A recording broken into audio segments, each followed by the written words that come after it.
guys, this is the second video for key features. In the first video, we went over x-intercepts, y-intercepts, maximum, minimum, domain, range, and end behavior. This is the same exact graph. So if you want to just do this on your graph from the last video, that's fine. I am going to write all over this, so I didn't want the other one to be too messy. So in this video, we're going to be discussing intervals of functions. So pause the video, redraw this if you want to redraw this, but write this down. When we're describing intervals, we are only going to be using numbers from the x-axis, which, if you remember, is this one. So we're going to be looking at different parts of the graphs, but in our answer, these are the only numbers that we are going to be referring to. All right, so you have 5 intervals that you should be able to see. They kind of go in groups. So the first group of intervals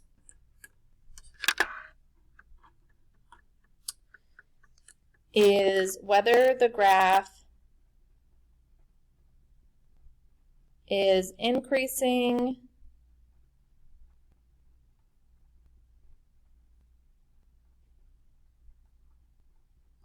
decreasing, or constant. Those all go together. Every section of the graph is one of those 3 things. So increasing, if you are going up; decreasing, it's going down. Constant would look like a horizontal line where it's not changing at all. It's not going up, it's not going down. This graph doesn't have anything constant because we always start on the left. Always start on the left. I'm going up, I'm increasing, I'm going down, decreasing, increasing, decreasing, just like that. So I always start on the left. And if you remember from the last video, the left part of the graph is the negative infinity arrow. The negative infinity arrow. So if I start here on the left and I trace, if you notice, my graph is going up, but only until here. So this section of my graph is increasing. Past this point, if I start here and I trace, my graph is decreasing until I get there.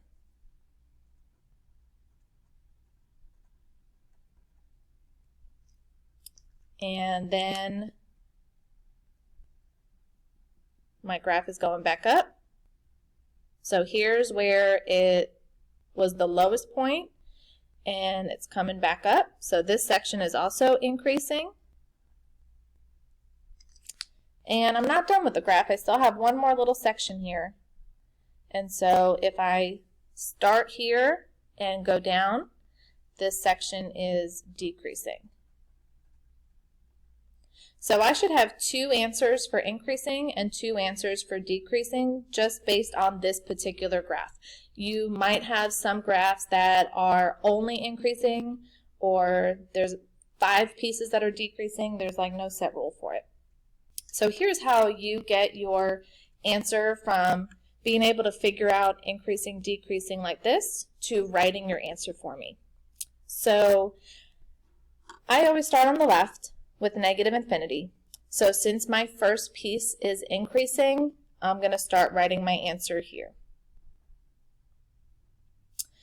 Now this graph was increasing until I got to this particular point.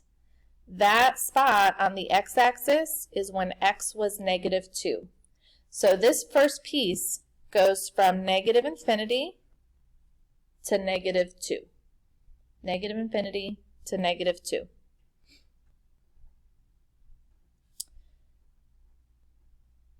And I'm going to leave this blank for now, but I'm going to put and because I already know that I have another piece of my graph that's increasing.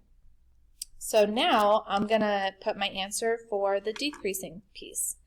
Well, this point is where this section starts.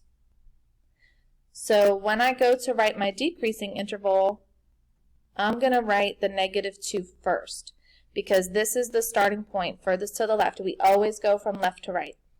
So this piece starts at -2 and is decreasing all the way up until this point, where if I go to my x-axis, this is the origin, so that's where x is 0 on the y-axis. So this section is from -2 to 0. And if you notice, what we're basically doing is just chopping up the domain. It's almost like we're just looking at little pieces of the graph at a time. So -infinity to -2, -2 to 0, and you can pause it and try to figure out how you would write that next interval. So from when x is 0 until x is 2.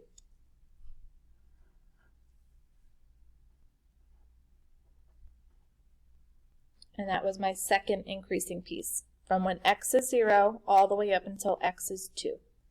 And you can pause it and see if you want to try to guess what the last interval is going to be. From when x is 2 until the arrow on the right, which for the x-axis, the right is +infinity.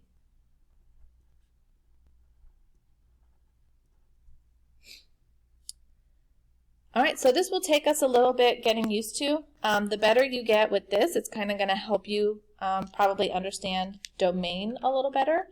But the important thing is that we're only pulling numbers from the x-axis.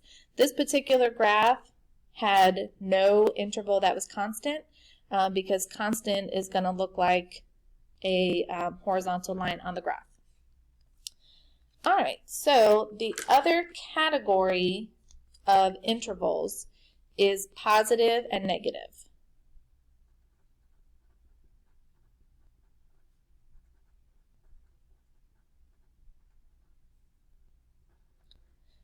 And every section of your graph is either positive or negative.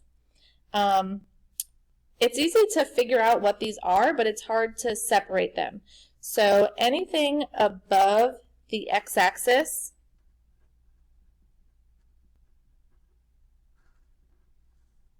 anything from here above the x-axis, anything that falls in that section is a positive interval, and anything that falls below is a negative interval. So what you might want to do is go ahead and just literally cover up like sections of this. So if I cover this up, this is the only section of my graph that is above the x-axis. So this is the only piece of the graph that's positive. And I'm going to use blue just because I wrote the word positive in blue. So this whole section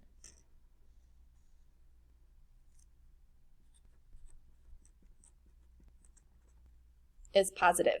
So this has an increasing piece and a decreasing piece, but the whole entire section is above the x-axis, so it's positive, which means everything down here is negative.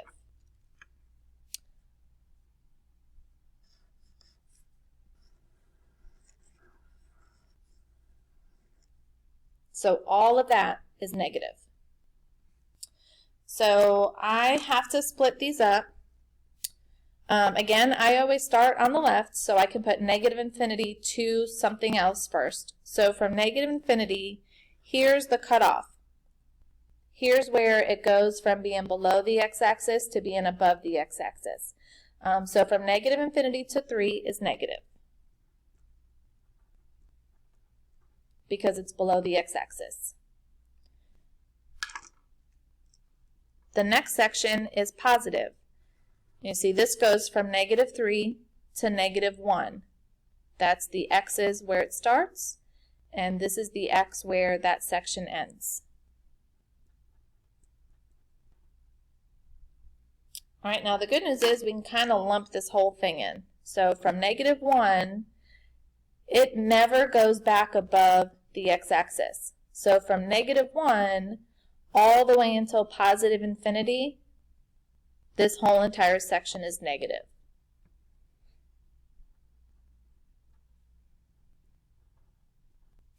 Now, if you want to get super technical, we technically would not include 2 because the value right here is 0, and 0 is neither positive or negative.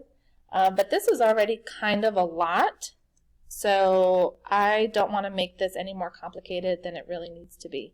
But this whole section, it doesn't cross above the x-axis, so we're just going to call it negative.